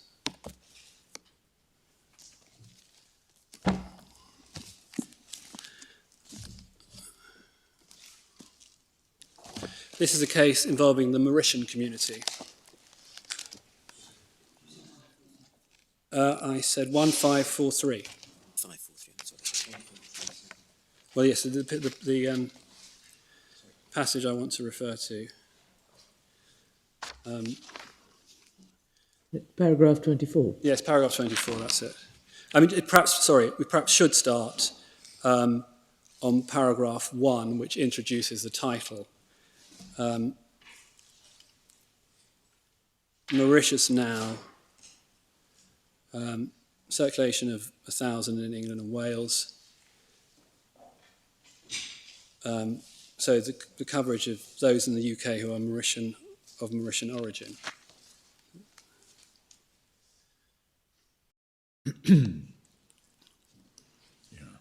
Is the Al-Faghi case worth looking at, Mr. Price? We don't have that. Again, that can be provided, but yes, that is on the same point. That's the Saudi. Again, speaking for myself, Yes. a copy tomorrow morning? Yes. Thank you.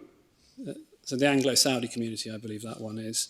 And of course, Joseph and Spiller, your Lordship may have some recollection of that case, was a band, a Motown tribute band. I mean, that's not a matter of general public interest or contribution to a... But public must include a section of the public. Yes. Why shouldn't it? I mean, yeah, that's always been the case. It's a section of the public. So all the references... It would also be useful to know what's been held not to be in the public interest. Well, very little. Well, I mean, I can think, for example, of a case we had was it a couple of years ago involving a celebrity and his sexual behaviour. Oh yes. Well, that's it. That's Yes, that's his sexual matter. That would fall within the purely and private scope of his life, which is referred to in that citation from Reynolds. And we've got Lady Hale in Jamil saying we've introduced this law of privacy to protect people from vapid tittle-tattle, but we need to encourage public interest journalism with this realm of defence. That's a quid pro quo. We should be encouraging this type of journalism. So, yes, but I mean, it's the passage you read us from Lord Bingham spoke about public institutions, yes, but also people who are active yes, in them. Are the sexual activities of a politician of public interest, although those of some other an entertainment world celebrity are not? I mean, it's hard to see how an entertainment world celebrity could have there could be a public interest in relation to his or her sexual conduct, but a politician may be. And there have been cases where politicians' private life in some way reflects on their public duties. But we're not in this territory here, not even in relation to Pole Food. I mean, Pole Food is a company on the face of it, and in the article, he's ripping people off. That's not a private matter, just because it's not a public company. I mean, that citation of Lord Bingham's, there's a general principle, then there's some examples of what's included, which are fairly high up the scale of what would be considered public interest, and then there's an exclusion, which is way down the scale. So there's like a sort of middle ground, which isn't covered within that citation, but is still within the public interest, because what matters is what's excluded. What's excluded are matters which are personal and private, such that there is no public interest in their disclosure. Well, you could say in the case about the karate, for example, that what was being described there was something that posed, if the allegations were true, it was something that posed a threat to members of the public living in Leeds. Yes. Any member of the public living in Leeds. And this, yeah, and you can pose a threat to a community. I mean, in terms of someone who's an active member in the community, who's got a reputation within the community, who seeks office, and who does business with the community. And within his community, doing business in the community, he relies on his public activities within the community as a guarantor of his reliability in business. And he's not reliable in business. Joseph and Spiller had no connection with any sort of public institution at all. That was just... Was it to do with public-facing activities? Yes. Well, I mean, I'm just trying to help you. Yes, well, no, you are helping me. Yes, it's public-facing activities, or whenever we talk about public, covers a sufficiently large sector of the public. So this section of the Polish community living in England is big enough. So yes, public-looking activities. Those who take part in public life, what Lord Bingham said. And the Gillettes, with their wedding party Motown tribute, take part in public life because their service is available to the public. And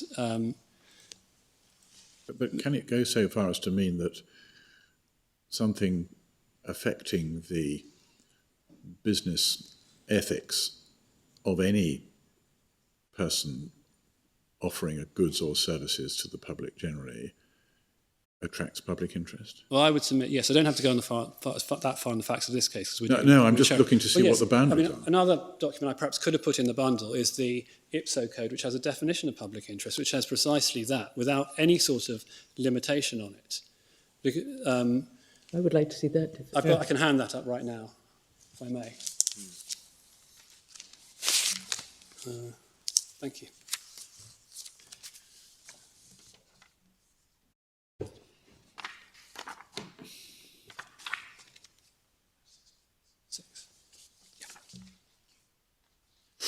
Do you have a copy of this for respondents? Yeah, sorry. How many do you want?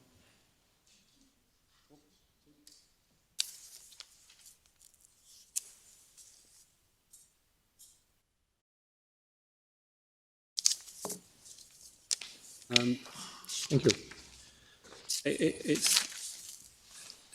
It's the last page, top of the page.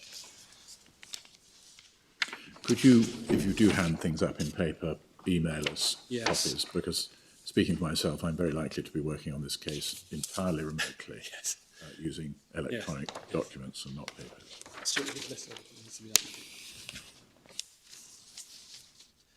I don't mean now, but in due course. Yes. So, does the court have, at the top of the final page, the public interest includes, but is not confined to? And what might be relevant in this context are the first bullet point, detecting or exposing crime or the threat of crime or serious impropriety. Now, that's not linked to any public institution. And then the fourth bullet point, disclosing a person or organisation's failure or likely failure to comply with any obligation to which they are subject. But that would extend to any breach of contract by any individual or firm, however small, and apparently however irrelevant to anybody other than the parties to that contract. Yes. Yes. Now, this is a document produced by the media themselves. Yes. Yes, but I think it has. Have you looked at the? Is there an analogous document produced by the other press standards organisation? Oh, The statutory one. yes, in press. I can have a look, but I don't know. But they hardly ever. I mean, they've got very few members, and they. Well, that may be. But is it not a statutory body? My understanding is that It's certainly not a body which is, as it were, acting on behalf of one of the major players with an interest in this. Well, I think this code has commanded some respect, and I think Lord Hoffman and Jamil, I think, refers to the predecessor, which I think was very much in similar I'm not terms. casting any aspersions on it. I'm just asking whether there is perhaps another code also worth looking at from the official body rather than the unofficial one. I'll find that out as well, if I may. So that's not linked. So these categories are not linked to being outward-facing. If one was going in gradations of public interest, I mean, these, as has been observed, are extremely general. If you wanted to take it up a level, it would be outward-facing to the community or a sector of the community, and that's the position in Joseph and Spiller, which is in the primary volume, Supreme Court decision on fair comment. Sorry. Sorry, before you have you put Subin on? Yeah, Mr. Metz, before Subin's put away, I mean, as I'm sure the court has seen, there's overt reference there to a particular sector of the community falling within the definition of public interest.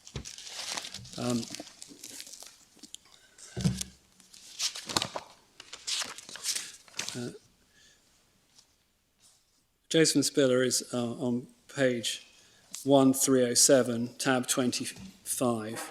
So that's in fact in volume 2. It's in volume 2 again, forgive me.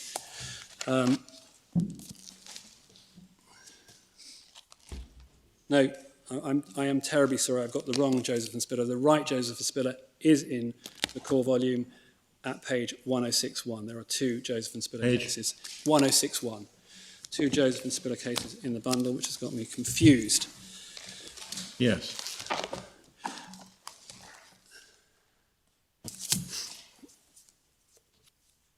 I accept that this decision is not primarily, or in fact at all, about whether the subject matter was one of public interest, because that had been disposed of in the Court of Appeal in the defendant's favour. This was about other elements of the fair comment defence. But it's an illustration of the public-facing point.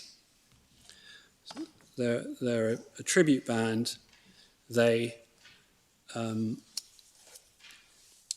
offer their services to the public generally. The particular dispute they've got into is a spat with their agent about a re-engagement clause. So it's purely a private matter. But the way that the post is written, which the agent puts out, is to suggest that they are generally unlikely to honour their bookings. The words used can be seen in the head note on page 1061, just below D. Defendants thereafter posted a notice on their website announcing that they were no longer accepting bookings for the claimants as Following a breach of contract, the first claimant has advised that the terms and conditions of contracts hold no water in legal terms. In fact, all the claimant had said in the email was that your contract doesn't hold any water in legal terms. But the defendant had spun that to make it look like a general allegation that this band does not honour its contractual obligations, with the suggestion that you might book them for their wedding and they won't show up. So this is another illustration about the point I made earlier, which is that it's subject matter of what's written that's relevant, not whether it's in fact true. And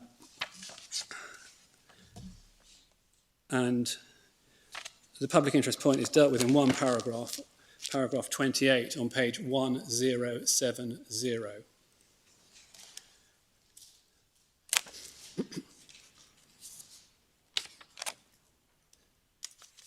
The judge had held... So, I'm sorry, can I just... Yes. Am I the only person whose copy of this ends halfway through the speech of Lord Phillips? Yes, because the practice direction says... Oh, that's the only part that's relevant, is it? That's what I think. Oh, but again, I mean, the rest is about... It was all about the fact that the defendant had spun the email that he'd received from the claimant from an imputation that his contract, the agent's contract, held no water, to a general suggestion that contracts hold no water, and whether that was fatal to the fair comment defence. And the Supreme Court held that it wasn't fatal to the fair comment defence, the Court of Appeal having held that it was. And it was issues about reference to underlying facts and to what extent the underlying facts need to be accurate. But as it happens, Mr. Justice Eadie had also rejected the fair comment defence on the basis that this was a private dispute between the agent and the band, and therefore not a matter of public interest. Now, while the defendant lost on the other aspects of the fair comment defence, which led to his defence failing in the Court of Appeal, on this one, he succeeded.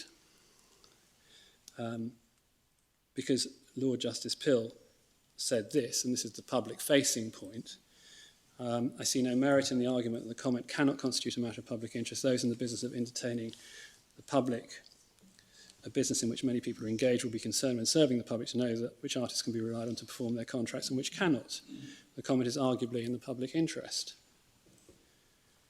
The last sentence suggests Lord Justice Pill considered this issue as one for the jury, whereas the authorities indicate it's a question of law for the judge. Claimants have overtreated Lord Justice Pill's ruling as a finding that the subject matter of the comment was a matter of public interest and have not challenged that finding. So it may be limited value for what it's worth, but one can see that a purely private contractual dispute perhaps could give some sort of flavour of the claimant's conduct more generally, and if that's being offered to the public or a section of the public, then that becomes a matter of public interest, in my respectful submission. Bearing in mind what I've said, and that's got to be seen in the overriding points I've made in relation to the balance, which is if the core reasonable belief only just passes muster under a reasonable belief in the public interest, then journalistic failings are much more likely to bring it down. But we're looking here, at the moment, on the first requirement of Section 418A, which is merely subject matter on a matter of public interest. And the defendant's still got to prove that it was, there was a reasonable belief that it was in the public interest to publish. There's no reason why this entry requirement for the Section 4 defence should not be interpreted generously to a defendant, as it was in the fair comment defence, and also in relation to Reynolds.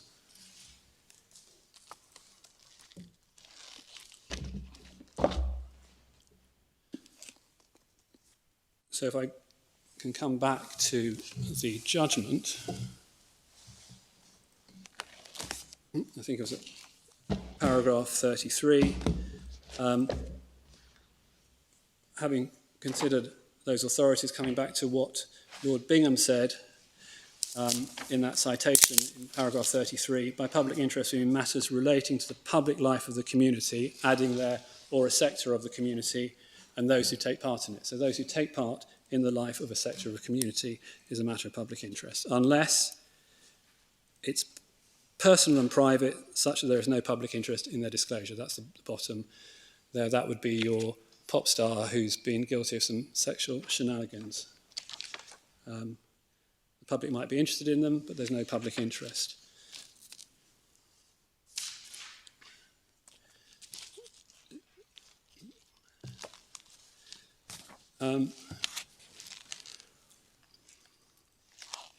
Turning over the page to 34. I think they mean the ECHR, don't they? I'm sorry? I don't think they mean the CJEU. No, they don't. It's the European Court of Human Rights. It's a concept of the European Human Rights. And note, this is a concept of contributing to a debate of general interest. So that doesn't even factor in the small community section of society. It's got to be of general interest. And this is nothing to do with a narrow issue of subject matter, which Section 4.1a is concerned of. It's a concept of the ECHR. It's merely one factor as regards the ultimate question of whether the Article 10 rights should prevail over the Article 8 rights, primarily in privacy cases. It's about whether publication is in the public interest. Public interest material is material which is in the public interest to publish. It's not about subject matter. And it's not helpful in my respectful submission to refer to balancing acts between Articles 8 and 10. Lord Phillips made that point in Flood. I've cited it in the grounds of appeal because Parliament has decided on the balance to be struck between the protection of reputation and freedom of expression, and it's in the concept of reasonable belief in the public interest. Then there's a citation from Gatley. That's the section of Gatley dealing with the Section 4 defence. Current edition of Gatley doesn't have a section in relation to honest opinion governing public interest because it's no longer a requirement, but there are wider sets of examples from the fair comment cases. But note here, involvement in serious crimes is an instance of publication in the public interest. And on the claimant's case, he's been accused of some serious crimes, including in relation to the private company Pole Food, where he complains that the article suggests he's stolen the funds of his investors. You presumably want to rely on the breach of charitable fiduciary rules in the sense that two of the entities Yes. which form part of the story, let's put it in that neutral way, are public trusts known as charities. Yeah, and so he has been guilty of a breach of trust, yes. I mean, so that's the accusation, that's the subject matter. But in any event, his involvement in a charity, if charitable funds are being misspent, irrespective of any fraud or any failing at high management level, that should be a matter of public interest. Public should be interested in that. And of course, I come back to the fact that one of the meanings he's complaining of is that he was a shadow manager through his relationship with the actual manager.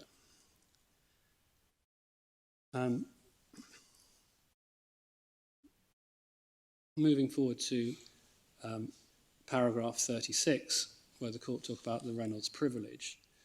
In the second sentence, the court saying Reynolds and Lord Nicholl set out a well-known checklist for use when determining whether the defendant reasonably believed that the publishing the statement complained of was in the public interest. Well, first of all, it's not a checklist, and Lord McNally made that clear. I'll take you to that shortly.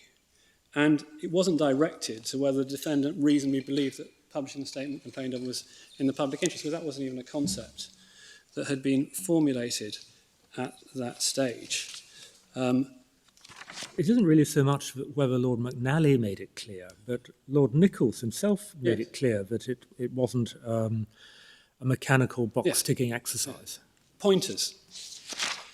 In Jamil, Lord Bingham referred to them as pointers which might be more or less indicative depending on the circumstances of the particular case. That's paragraph 33 in Jamil. But apart from the point about a checklist, that's not the test that they were being directed to.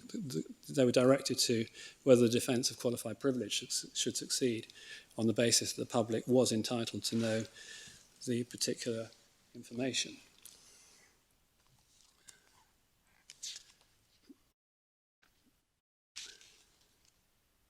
Then the 10 pointers are cited. We've got Bonnick and Morris. And then we move on to Economou. Paragraph 41 on page 284. Second sentence, the recent Court of Appeal decision in Economou has confirmed that the two tests are not materially different. Well, I accept that this fairly reflects what the Court of Appeal said, but with respect, I say that's not correct for the reasons that I've previously given.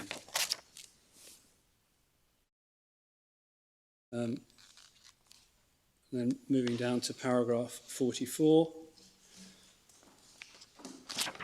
The defence is a form of qualified privilege. No, it's not. Reynolds wasn't a defence of qualified privilege in its final iteration, in my respectful submission. Lady Hale in Jamil, that's at paragraph 146, which happens to be on page 1056 of the electronic bundle, which I've cited it in my case, and I think also in the grounds of appeal. She said it's a different jurisprudential creature from the law of privilege, and the problem is, if you look at it in terms of privilege, it's very easy to result in a narrow and rigid approach. It's certainly Section 4 is not a form of qualified privilege. Do we have a complete report of Reynolds anywhere? With the submissions of Court of Appeal, submissions of counsel? No, again, I think within the practice direction I thought that wasn't helpful, but again, these can be provided if it would help Court of Appeal's decision. And I think the full appeal cases report has all that. I mean, we were struggling to keep the core volume within the limit required by the practice direction. Yes, yes. Are we not supposed to have, I mean, I haven't the practice direction in front of me, but are we not supposed to have the material that was cited in the Court of Appeal judgment? I don't think that's specifically in the practice direction. Well, it's quite useful if we do in any event. Yeah, okay, so I'll add that to what's to be provided. Got that, Stuart? Were you going to take us to what Lady Hale had to say about whether Yeah, I can do, qualified yes. privilege? Or just a reference? Yes, the reference is paragraph 146 in Jamil on page 1056.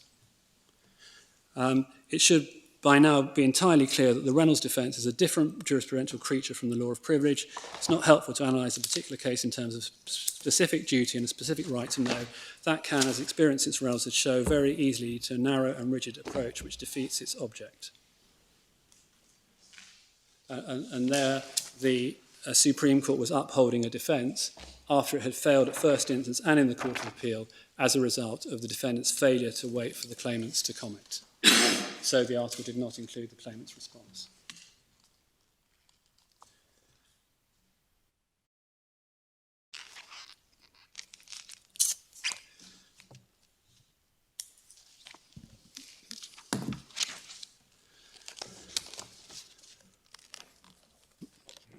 And next is paragraph 47.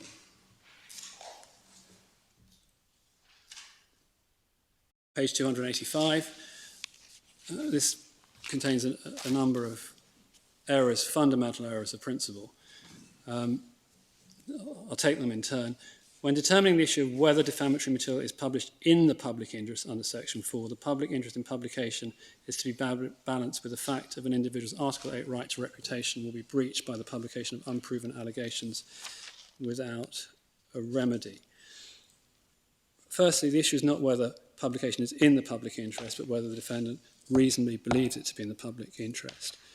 Second, that proposition is just wrong in terms of Article 8 and Article 10. There's no authority in the ECH jurisprudence to support it. Possibly an Article 8 right to reputation may be engaged.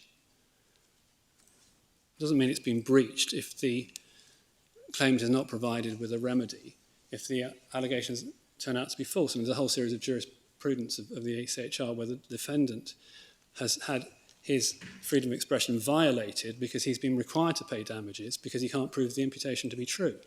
This is inversion of the Article 10 requirement, which becomes explicit in the next sentence. And of course, we have the overriding point made by Lord Phillips in Flood prior to Section 4, which is you can't just apply Article 8 and Article 10 in a freestanding way, which you might do in other contexts, ultimate balancing exercise, etc., etc. Here, Parliament's made the decision. Court simply has to apply the concept of reasonable relief without worrying about underlying public policy factors relating to freedom of expression and protection of reputation. That's been resolved by Parliament. So what's said in that first sentence leads on to what's said in the final sentence. The Section 4 defence need to be confined to the circumstances underlined necessary to protect the Article 10 right. That is not just an inversion of the ECR jurisprudence, it's an inversion of the wording of Article 10 itself, which explicitly places a necessity test on restrictions to the exercise of freedom of expression. And there's no authority cited to support this proposition in the judgment, which is unsurprising. The Reynolds corpus is full of references about the need to limit restrictions on freedom of expression to what is necessary to protect reputation. Lord Nichols said this in Reynolds. I'll read it out. The citation is page 201D of the report, which is on page 1146. The crux of this appeal, therefore, lies in identifying the restrictions on freedom of expression, which are fairly and reasonably necessary for the protection of reputation. Same point was made by Lord Steyn. That's at page 208A of the report, 1153. Starting point now is the right of freedom of expression, a right based on a constitutional or higher legal order. Foundation exceptions to freedom of expression must be justified as being necessary in a democracy. In other words, freedom of expression is the rule and regulation is the exception requiring justification. There's references to it in Flood, paragraph 193 on page 1003. So numerous references to the necessity requirement being a limitation on the exercise, on restrictions on freedom of expression, nothing on it being something that limits its exercise.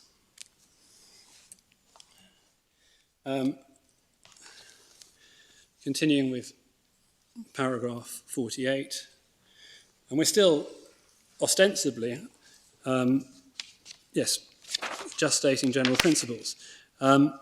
There's another reference to the article being in the public interest, which isn't the test. Lord Nichols' checklist, the issue of whether journalists acted responsibly, not the test. I'm conscious of the time. I don't know how far I need to go in relation to the facts of the case on section 4.1a. I've set out in the grounds of appeal the numerous difficulties with paragraphs 50 to 58, which are on pages 286 and 287. The concept of contribution to a debate comes in repeatedly. There's a totally unnecessary distinction between the claimant's personal life mores and conduct as a contractor, supplier and volunteer to these two organisations and the management of the organisations. That's not a distinction that's recognised in the authorities, nor should it be. And in any event, as I've said, his complaint was that the article suggested he was effectively the manager of the charity. We can see in 56 and 57 that within the context of subject matter, we're getting issues which are of any relevance at all have to be in relation to 4.1b, which is whether the defendants reasonably believed that it was in the public interest to publish the information. So we've got failure to contact in 56, we've got in 57 an insufficient consideration to the Article 8 right to reputation and the allegedly irreparable reputational damage. We see the necessity test coming in again in that paragraph, the last sentence of 57. so that it could be said to be necessary that claimant's Article 8 right should be breached without a remedy. That's supposedly the public interest test. Can I ask you?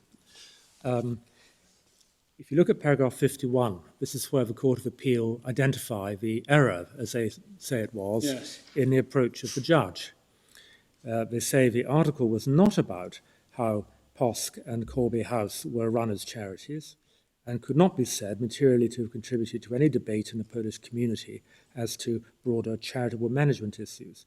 Rather, the article was aimed at the narrower target of the claimant's personal life, mores, and conduct as a contractor, supplier, and volunteer.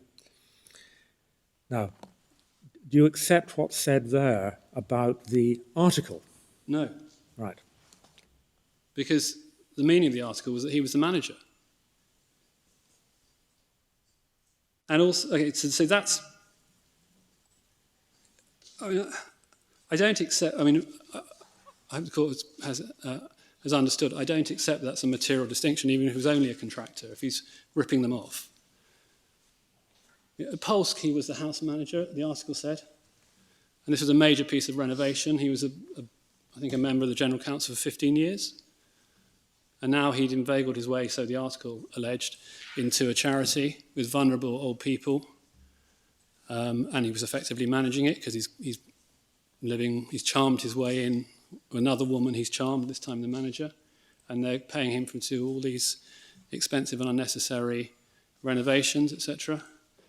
So I don't accept the distinction as a matter of law, and I don't think it also accurately reflects the imputations that were alleged by the claimant himself in the article. Okay, so far as the first point is concerned, are we simply to read the article for ourselves and make up our minds as to what we think the subject matter is? No. It's a question of fact for the judge. So What's his decision? So you're saying that this was an impermissible interference by an appellate court with a finding of fact Yes. made by the judge? And also based on errors of principle and, the judge's conclusion. But the judge asked the question, was publication in the public interest? Because he felt he was obliged to do so by flood. He cited from flood. And what was being presented to him through the economy cases was that this was essentially Reynolds in its final iteration in flood. So he asked whether publication was in the public interest. But his answer obviously encompassed, when you look at it, that the subject matter was on a matter of public interest. As I said some time before, it's very difficult to contemplate a situation where publication was in the public interest if the subject matter wasn't on a matter of public interest. So what is the nexus between Section 4 and Articles 10 and 8? How do they fit together? If we were to agree with your analysis of Section 4, Yes. but then sat back and said, actually, that reaches a conclusion which breaches the claimant's Article 8 rights, what would we do about that? Nothing, because the Act is not... First of all, you can't look at it on a sort of micro level. I mean, I don't know how you would reach the conclusion that it breached the Article 8 rights. I mean, the ambit of his Article 8 rights... I'm sorry, I can't hear. The ambit of his Article 8 rights are a matter of debate, first of all. But the starting point is... It may be a debate that's highly germane to the issue that Lord Wilson has raised. Section 3 of the Human Rights Act requires us to construe legislation so far as possible in a way which is compatible with convention rights. So we can't simply... I mean, if your construction would result in contraventions of Article 8 rights, then it's one we have to strain to avoid. Yes. Well, let's start with basic principles. I mean, there's no suggestion that the Act is incompatible with Article 8. So one can forget about it at that very macro level, in my respectful submission, in the sense that you can't, you have to apply the reasonable belief test. And if you apply the reasonable belief test, and you come to a conclusion that publication is in the public interest, there's no further balancing between Articles 8 and Articles 10 in my submission. That's the conclusion that has been reached because that's what Parliament has required the Court to consider. the requirements taken all the circumstances of the case inevitably will result in the court taking in factors relating to the claimant. There's no separate question to be asked. So at the most micro level, you could say, well, if the court's reached the conclusion that the defendant reasonably believed that publication was in the public interest, is there another question that needs to be asked, which is an intense focus to Article 8 and between Article 8 and Article 10? The answer is not. There's no separate question. At a more macro level, do Articles 8 and 10 require Section 4.1b to be interpreted in any particular way other than its ordinary wording? That could be a question that this court might want to consider, and I would say no. Why should it? And then at the higher level, it's not per se incompatible.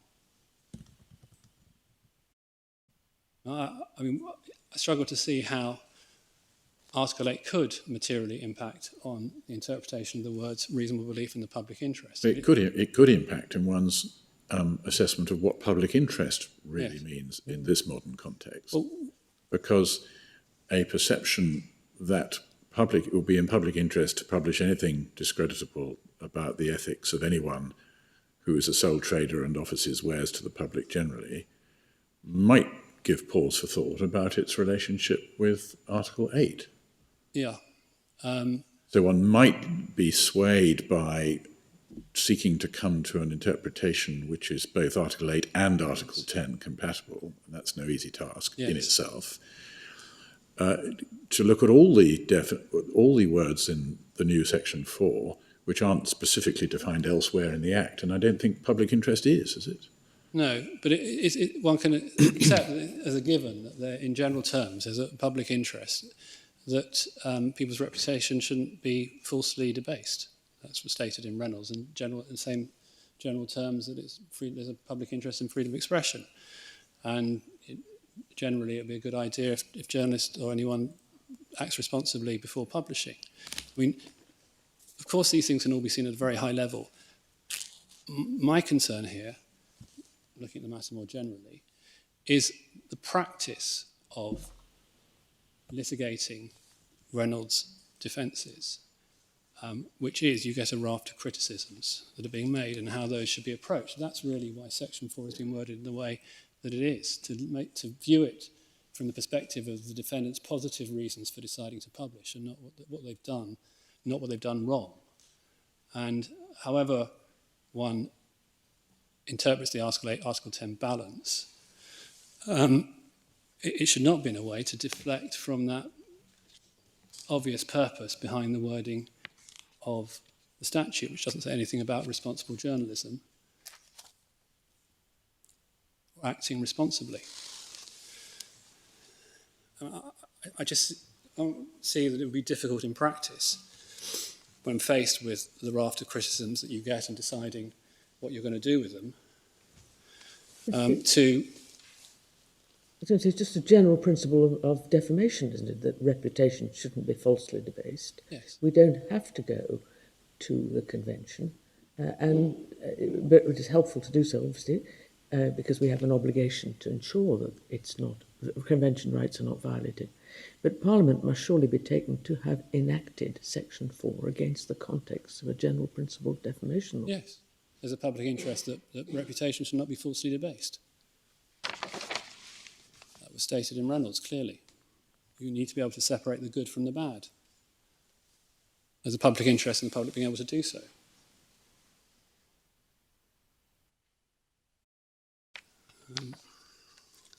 Just trying to work out the time, given that we started 15 minutes late, and what the is there any flexibility for gaining that 15 minutes at some other point over the course of the appeal? Well, we can consider that over lunchtime.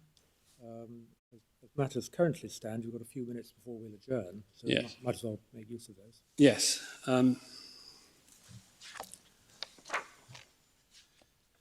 You are still on your first point, and we have 4 points. I'm just conscious of the disconnect between the importance of what I submit is the importance of the issues in relation to Section 4 and the very easy way, in my respectful submission, that the court can determine this case on its facts. Because, I mean, from my client's point of view, they would be perfectly happy with a 1p damages award, even if they go down on Section 4, because the worst possible scenario for them is a retrial, anything other than a retrial. But I'm very conscious of the fact. I did hear that, but I notice what happens is the voice isn't always picked up by the microphone. Oh, okay. Okay. Yeah, so I'm trying to balance out my client's interest, and obviously all they really care about is that this finishes here with nothing worse than an award of 1p damages in favour of the claimants, which, even if their Section 4 defence goes, if they've got their nominal damages argument, then that's the end of this nightmare for them. But on the other hand, I'm also conscious of the fact that this is a very important issue. I'm trying to balance the two out. But I will continue. I think I can probably said enough about Section 4.1a, and I think I need to move on to Section 4.1b. And that takes me to paragraph 64 of the judgment on page 289. And the pre-qualification to Section 4, which was formulated by Mr. Justice Warby in Economo and has been picked up and has become a feature of the Section 4 jurisprudence such as it is. You can see that in the citation from paragraph 101 of the Court of Appeal's decision. It's the second paragraph. A belief for the purposes of Section 4.1b would be reasonable only if it is arrived at after conducting such inquiries and checks as it is reasonable to expect of the particular defendant in all the circumstances of the case. On one view, that's anodyne, because all the circumstances of the case could mean that you don't have to do anything. But the way it's been understood, possibly, and I'm sure this was not Mr. Justice Warby's intention, is some form of one strike and you're out. Because, looked at literally, if you fail to do one thing that the judge thinks you ought to have done, then you haven't satisfied that condition. Yes, this would be a stricter approach than we saw in Bonnick and, Yes. And the karate case. Yes. And of course, the question should be directed not to responsible journalism, which that is, but to reasonable belief in the public interest. And it doesn't actually, it's an entirely objective test, as it's put by Mr. Justice Warby. It doesn't reflect the subjective element involved in reasonable belief.